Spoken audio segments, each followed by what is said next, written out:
One of the things that might surprise you about staying at Pillar Point RV Park is that there are some 19 restaurants within walking distance of the park. Straight up the walking path in front is Flavor on the Coast, a key restaurant housed in the beautiful two-story building on Capistrano. Flavor, which is open for dinner 7 nights a week with brunch on weekends, specializes in comfort food. Flavor not only has good food, but beautiful views with their outside patio and upstairs dining room. Comfort is the theme with a friendly, family-like atmosphere and a come-as-you-are dress code. Dogs are welcome on the patio. This is RV Dream New Radio. Today we're at Flavor. Flavor on the Coast. Flavor on the Coast. And we are with... My name is Francisco Sanchez. I'm one of the co-owners here at Flavor Restaurant. Right, you and Devin Grant. That is correct. And you were telling us about Devin's father, who is an artist. Correct. James Grant is a famous local artist in the Bay Area who, from the late 50s, 60s, and 70s, a lot of his artwork is on display here in the actual restaurant. Right, great. And how did you guys get together? I've been friends with Devin for literally 30 years, way back in high school.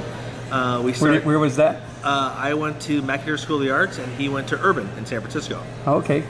So you've been buddies since high school? Yep. And how did this come about, this beautiful restaurant?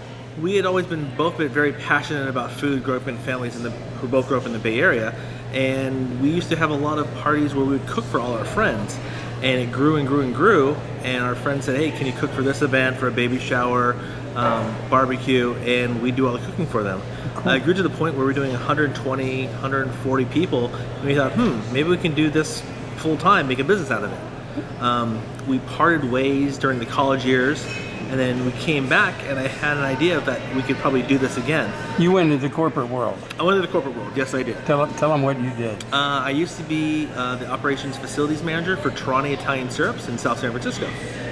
Right, and so you knew about making syrups, Italian syrups. Helped running the plant there, doing the day-to-day operations, and through that I met a lot of different contacts within the food world. And at this time, what's Devin doing? Devin has just recently retired from coaching volleyball at Notre Dame de Namur in San Mateo, and now he's opening another restaurant up in Sacramento called Wicked West Pizza. Right. So you run mostly the day-to-day operation here. Is that the way it works? That's correct. I see. And so I'm sorry, I sort of interrupted what you were saying about how you guys started this. So how did that actually come about? We ended up just being a couple guys who love to cook, very passionate about food, and we ended up doing a lot of different parties for friends. As those parties grew, so did the amount of people that came to our events, and people asked us, hey, we should do this full time as a regular restaurant. And literally 30 years later, as being friends, we now have a phenomenal, gorgeous, beautiful restaurant. Right. Why here? Why Half Moon Bay, Pillar Point? Well, we started in San Francisco as one of the true pop-ups in San Francisco. There was 4 or 5 cooks, 3 waiters, and a little small 40-seat pop-up restaurant called Sally's in San Francisco. We did that for just under a year, had really good reviews, people loved us, but we thought it was just too competitive in San Francisco. So we ended up moving down to the coast. Devin is a coastside resident in El Granada, and we took over the old Moon Bay restaurant. Right. We were at the Moon Bay restaurant, and we called it Flavor. And we were there for 3 years. Loved the spot, and basically outgrew that spot. Did very well there. Did pretty well there. Yes, we did. Got a good following here in the Bay Area, on the coast. On the coast, yes. Right. But we were able to draw from our San Francisco clients down to the new clientele base down here in the coastside. And one day we saw a for lease sign on the old Crab Landing building, and we thought, oh, let's take a look. Kind of like buying a car. We went in thinking, oh, nothing's ever going to happen. And when we buy a car, sometimes you go in saying, nope, not going to happen. We left with the keys the same day. Really? That immediately? It was that much of a yes, we have to do this. Well, this is a phenomenal, very unique building. I mean, the building alone is a work of art, don't you think? Yeah, I believe so, yeah. Keith Nearhand designed the building. He's our landlord here and a phenomenal guy to work with. We've got a partnership with the Oceana Hotel, and it's a great partnership between us. Right, and when you moved across the street, did the idea change some? A little bit of the concept. We across the street we had beer and wine and the same menu. We moved across the street and we expanded our menu, but now we have a full liquor license, which means all craft spirits and beers and wines. But we went one step further than that. Currently, right now on the coast, From the Cliff House in San Francisco down to the Ritz-Carlton, we're the only true bar and lounge that has premium spirits, craft spirits, single barrel, hard to find stuff. And our bar team is phenomenal. And we're the only ones doing this on the coast. So, Jason, you have a very unique bar. Can you tell me about it? Well, we're the only place on the coast as of right now that focuses on craft spirits and local spirits. So for the most part, everything we have is either made in smaller batches, it's locally distilled. We have things from Alameda, from Half Moon Bay, from Belmont, and everything we make, every drink we make, we don't use any purees, we don't use anything that's pre-mixed. We don't have like a sweet and sour mix. We don't use like blenders or anything like that. Right. We muddle all of our own fruit. We squeeze our own lemons. We squeeze our own limes. We use fresh herbs. What about wine? All of our wines, most of them are from smaller wineries. We're trying to focus on mainly California wines at the moment. So you handpick those wines. You're out trying to find new wines. We're always trying to find new ones. We're Right. always open to meeting new people and having them come in. If they have something that Francisco and I think is delicious, we'll consider putting it on our wine menu. We strive to have things that people aren't going to be able to find at the grocery store. I gotcha. So you publicize the idea of comfort food. Tell me what that is. What is that? What is the concept, the food concept of the restaurant? Concept and philosophy was friends and family coming together for the experience.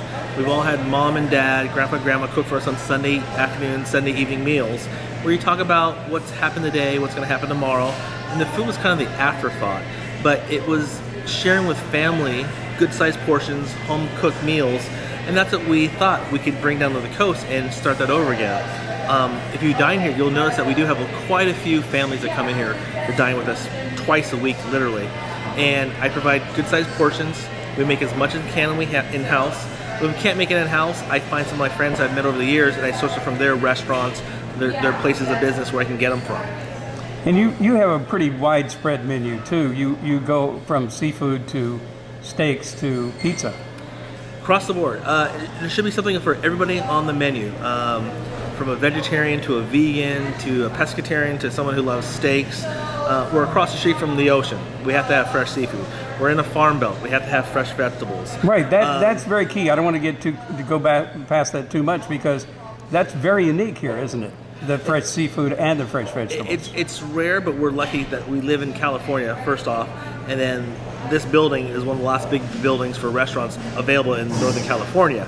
And luckily it is in a farm belt area and across from the ocean.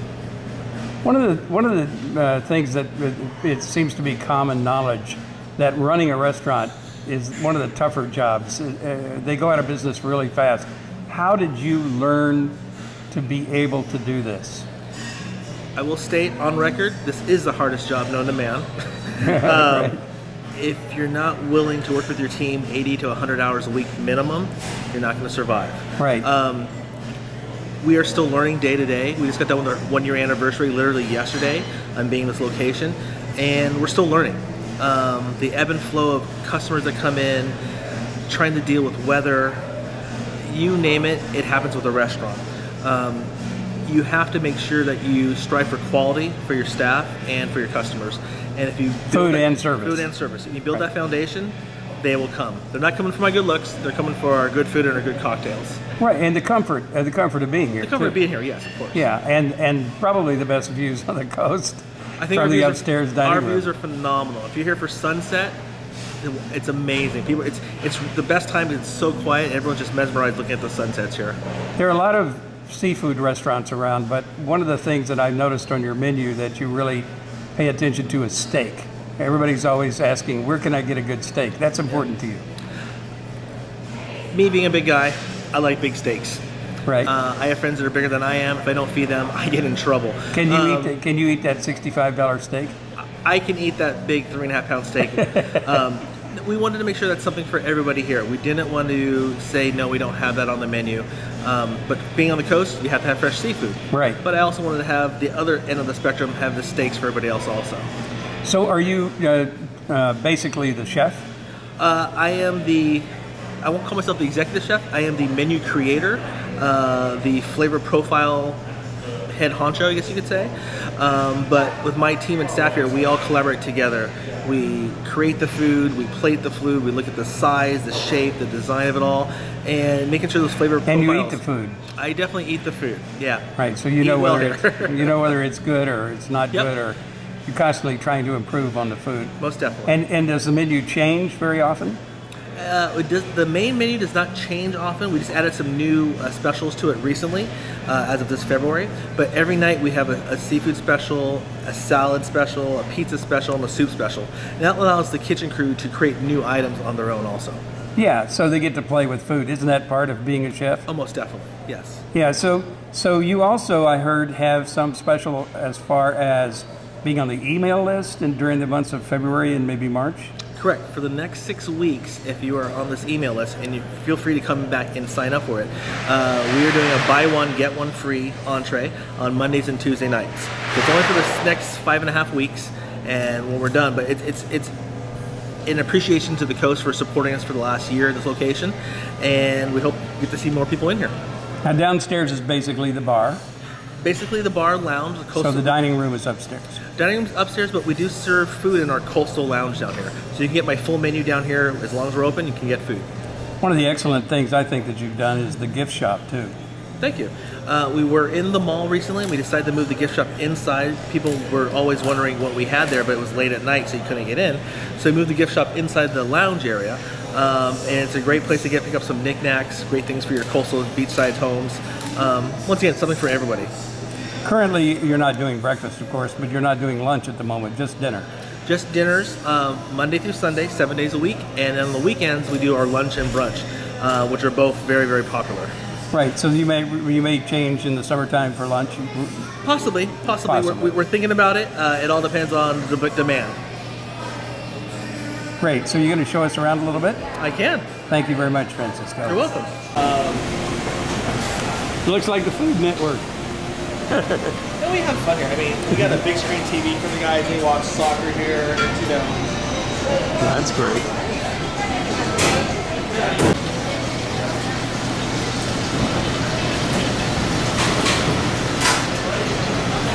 So what are you making?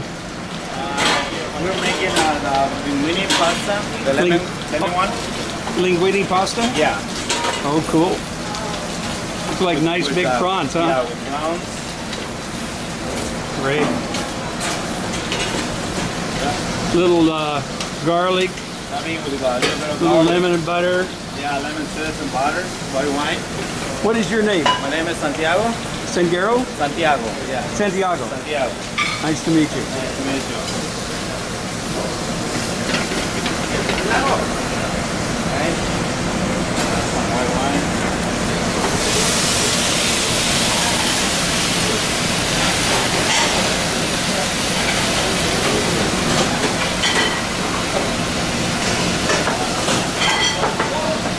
So this is our newest dish. Everyone on the coast has a prawns linguine.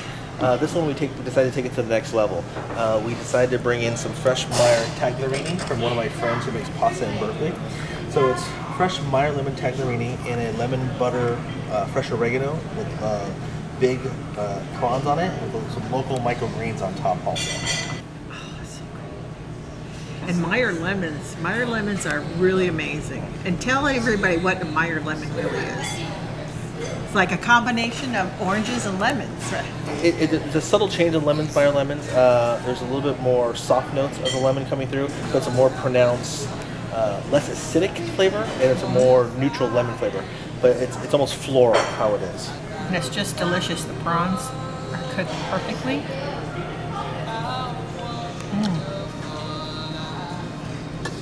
Let's try the pasta. He was saying that's handmade pasta.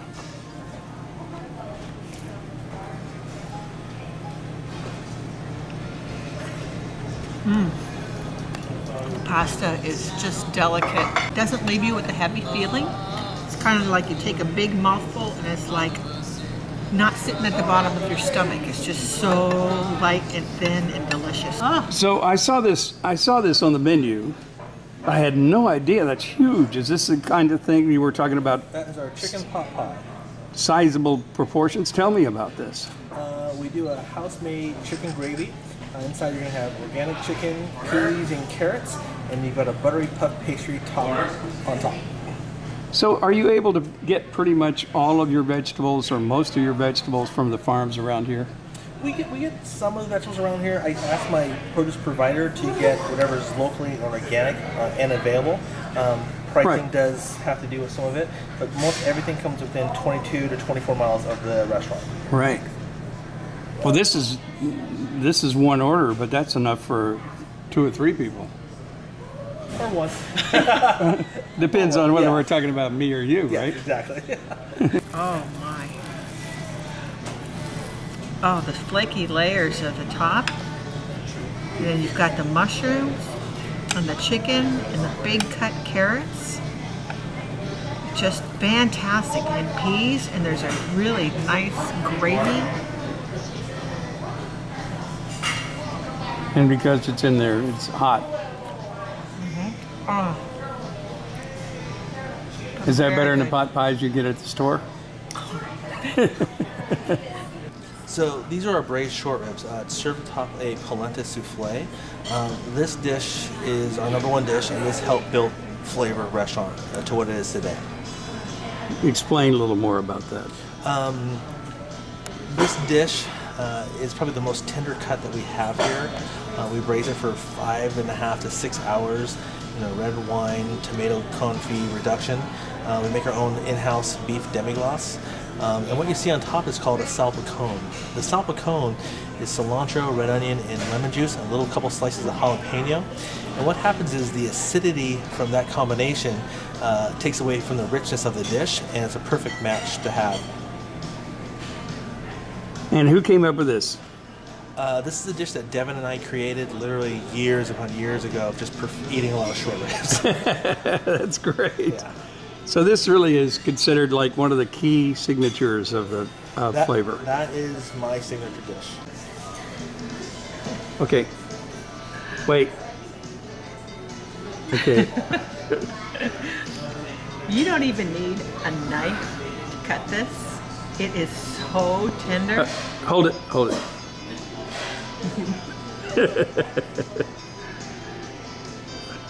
Oh my God. It's like you don't even need teeth to eat this. That is so delicious. And then the polenta below.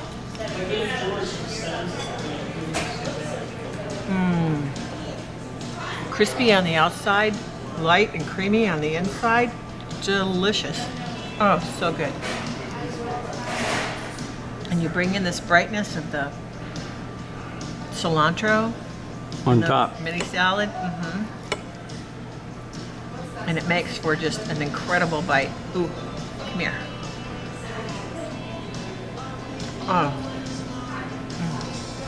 So we destroyed it. Is it so tender because you cook it a long time, or is it the choice of meat, or a combination of all those things? It's partially the cut of meat that we get from my butcher, because I pick up the meat daily, and then it's also how long and the temperature that we cook it at. I can't tell you the temperature, that's my secret. Right. But the combination of all these things make it one of my favorite dishes here. So you just experimented until you got I ate exactly. a lot of short ribs to get to here. Right. This is something you can't get anywhere else. A lot Like of this. restaurants have short ribs, but not our style. Right. Some people use different cooking techniques. This is more of a home style version that's refined, with a little bit of a twist on the salpicone on top. Right. Yeah. So you feel like you have other dishes that are just very unique to flavor? I'd say most of the dishes on our restaurant are unique to flavor. Yeah, Because you do them differently than somebody else. most definitely. You weren't kidding about the portions. You have good sizable portions. Portions are good size here. I want to make sure everyone gets well fed, and if you're still hungry, let us know. We'll keep feeding you. Yeah, okay, great. Now I get the friends and family thing you were talking about. Right. Our portion sizes are pretty substantial, and if 4 people are at one table and got 4 different entrees, it's almost too much food for them. So we really just suggest everyone trying some of each other person's to share it, and that's that family concept coming together. Is try a little, share a little, and that's what we do here at Flavor. Right. So everybody orders something different, and then everybody can get a taste of it. Right. And you said also that the food is kind of the way it's prepared. It's going to be good the next day if you take it back to your Most RV. definitely. All our food tastes great the next day. You can lightly get it reheated in a pan, a little bit of time in the microwave it if you need to be. But you're gonna have a great meal the second day if you can't finish the first day. Right. But you can. I can tell, Francisco. I can finish a couple. You don't plates. take anything home. No leftovers with me. No leftovers with me. No.